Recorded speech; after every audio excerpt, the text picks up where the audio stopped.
Good morning. In the video today, I'll talk of two aspects of Operation Sindoor. The information warfare, which is a very important component of war, and even crisis Operation Sindoor that we saw. And the second is, what is the meaning of the ceasefire that India and Pakistan have agreed to? Let me start with information warfare. Now, you see, a very important aspect of information warfare is its credibility. And that can only come when misinformation and disinformation is cleverly mixed with information sharing. And that is precisely what the Pakistan side did. They brought in the number 3 officer of the Pakistan Air Force, Air Marshal Aurangzeb Ahmad, who gave a comprehensive briefing to the international media. On a map, he patiently explained to the media as to how the PAF had acquired the electronic identification of all the fighter jets of the Indian Air Force before Operation Sindoor was launched. He explained to them that the whole concept of warfare of the Pakistan Air Force had changed and it was no longer about dogfights, it is what he called multi-domain operations. And he explained to them in detail as to how Pakistan had shot down 5 fighter jets of the Indian Air Force on the night of 6th 7th. Now you see, when you give all this information to the media, you are basically aligning the media to your thinking. And that is precisely what we saw in the news, in all the publications next day. All the writings, the television, because the Indian side never gave this sort of a briefing. No Indian Air Force senior officer briefed the media. I'm talking of the domestic media, forget about the international media. So the international media has gone to town explaining how in detail the 5 fighter jets of the Indian Air Force have been brought down, and they have this new concept of multi-domain operations. So Aurangzeb basically accomplished his mission of information warfare. I'm not saying what he said is wrong or right. All I'm saying is that in the absence of India not reacting, so it is the Pakistani narrative which appears credible. Now, what Aurangzeb did not tell the international media is precisely what I want to talk about, and this is something that the Indians need to know. Where has this multi-domain operations come from? These have come from the Modi government action of 5th August 2019 when it removed 370 and 35A from Jammu and Kashmir. With that single act, it brought Pakistan and China, their two militaries, in a very tight embrace. They were already working together, but that tight embrace was not there. Which is why since then, all the Chinese leaders, starting from President Xi Jinping, have consistently said that China supports Pakistan's security and sovereignty. In other words, PLA will help the Pakistan military against India. And that is precisely, we got a glimpse of it now. And if there is a hot war, God forbid, between India and Pakistan, that is what we will face. And this is what I call a one front reinforced war. And I have been talking about this since 2019, that look, your threat is not Pakistan, your threat is a reinforced threat, where without showing the hand, PLA is very much there. So it has two aspects, their multi-domain operation, that they have worked together. One aspect is their capability, and the second aspect is equally important, which is the pilot training and proficiency. I'll briefly talk of both of them. Now you see, what is multi-domain operations? It basically means that there are certain capabilities which have come, and I am only talking of the relevant capabilities to my discussion. I am not going in other capabilities, there are plenty. So 6 capabilities. Now if you put them together, what happens is that the outcome or what you get out of those capabilities is more than the sum of those capabilities. Now what are these capabilities? One is fighter jets. Today the top line or the front line fighter jets of the PAF The J-10 and the JF-17, they both are of Chinese origin. Next, the BVR missiles, beyond visual range missile. We've already heard about of PL-15 missile, which has come from China. Then satellites. The Beidou system of China, which has 44 satellites in its constellation, is today the number one satellite constellation in the world. And Pakistan military has access to its military resolutions, which means as far as Pakistan military is concerned, during Operation Sindoor, it had a complete visibility round the clock of the battle space. And it was also available to them for their missile targeting. Now, the next capability which they showcased was airborne early warning and control fighters. Now, again, these fighters, they are there for tracking a target, identification of the target. This is a capability, big capability, and they have 9 of them, the Pakistan Air Force. Next is electronic warfare, absolutely critical. And Pakistan Air Force, we saw in operation in 2019 Balakot air attacks that they have good electronic warfare. It does 2 things. One is it jams the communications of the enemy, and as part of electronic warfare, there is something called signal intelligence, which basically means that you can listen in to the communication of the enemy, which is what Aurangzeb, he showed a clip of the audio of the Indian pilots talking amongst themselves to the international audience. That added to the credibility. And the next is the data linking. Pakistan Air Force data linking basically means you link up all these capabilities so that all these capabilities which are there, the satellites, the airborne assets, the ground assets, everybody can communicate with one another. Everybody knows what is going on in the battle space at any given time. Everybody knows who's doing what. That is data linking.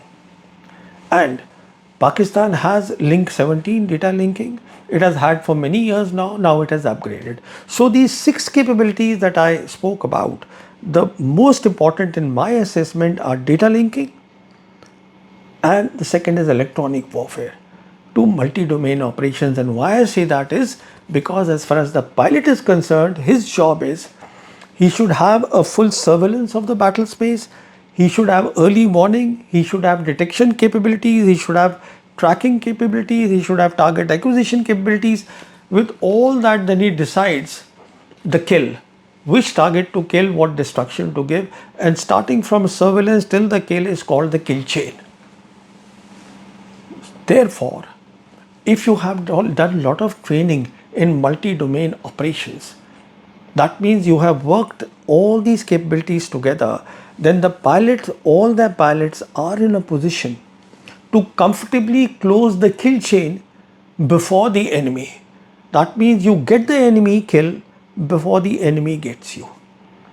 This brings me to the second part, which is about proficiency and training. You see, what has happened is that the J-10s and the PL-15 came to the Pakistan Air Force in March 2020. While these 2 air forces, PLAF and Pakistan Air Force, they have been doing training every year since 2012 under exercise series called Shaheen. The earlier exercises were like dogfights, electronic warfare. Since 2020, their exercises now have been elevated to in real combat situation, closing the kill chain earliest. So it's a formidable thing that they are working on, and this is what has come because of the one front reinforced war. This is their information warfare and what they did. Now, let's see what was going on the Indian side in these last 4 days. I mean, it can be summed up very simply by saying what was going on is it was buffoonery, which was extremely embarrassing.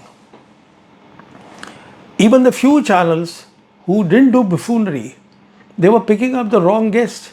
I mean, what is the point of calling up a John Mearsheimer or a Fareed Zakaria? They are experts in their own right, there's no doubt about it. But they do not understand the new triangle that has come in our region. The triangle, what I said is of China, PLF, China, PLA, Pakistan military, and the Indian military. They don't understand that and the implications of that. And then we also had some retired veterans, especially of the army. I don't think they did any credit to themselves. One of them, for example, is a retired Lieutenant General Tiny Dillon. Now, this man writes on the social media that Praveen Sani, that is me, he is part of the Pakistan information warfare. I don't think he dented my credibility, but he exposed his ignorance of modern warfare. Talk about the ceasefire. What is the meaning of this? Now, before I do that, Sindoor, Operation Sindoor was a crisis. Now, between a crisis and a hot war, there is something called a pre-war stage. Now, a pre-war stage is basically about the mobilization of the two armies.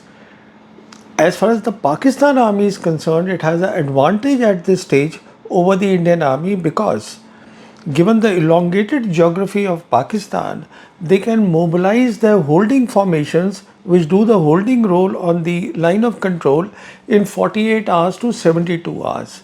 And they can also mobilize their strike or offensive formation in the same time frame. They can join the war, which is not the case of the Indian army because Indian army is large, it is spread all over central India. So, while the Indian army, their holding formations can join in 48 hours to 72 hours, the mobilization of the offensive forces takes more time.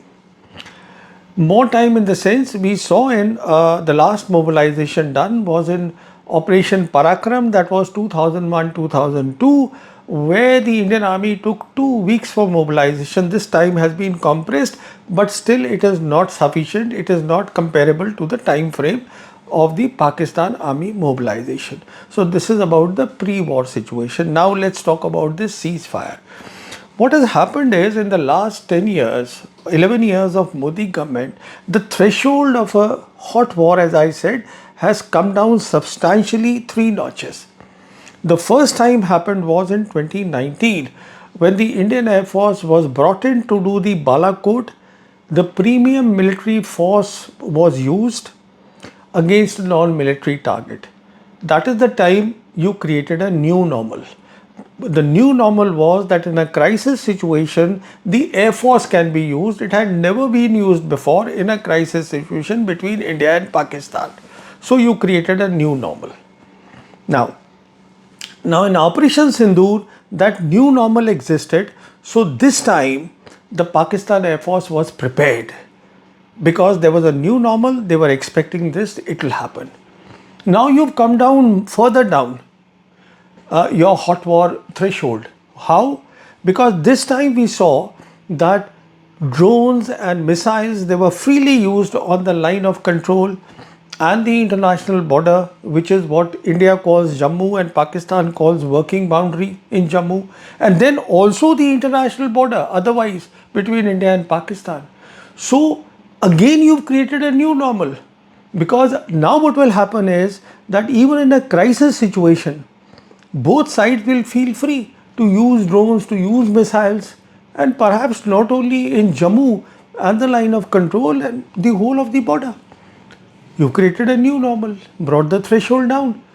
On top of that, yesterday it was announced by the Government of India after a meeting the Prime Minister had with the top security team that any future act of terror will be considered an act of war. Now what this means is, if there is another terrorist attack, let's say in Jammu and Kashmir, an attack of terror, now does that mean that India again will mobilize and go to war? What does it mean? I mean, this is the clear thing, what has been said. It should mean that. That means you brought the threshold further down. Another big terrorist attack, we have to go to war. India has to go to war with Pakistan. Pakistan also understands. Now, as I said, in the pre-war stage, Pakistan has the advantage. You have brought the threshold of war down. So there is hardly any distinction left between a ceasefire and both the countries going to hot war. That distinction is blurred today. In other words, the Indian military has to be ready for war at every time. Every time it has to be ready for war if there is a act of terror. So this is the situation right now. So when you see the overall thing, it looks like this. On the one hand, under the Modi government, threat to India has increased. Today the threat is not of Pakistan but a one front reinforced war. That is the threat. It has gone up many notches.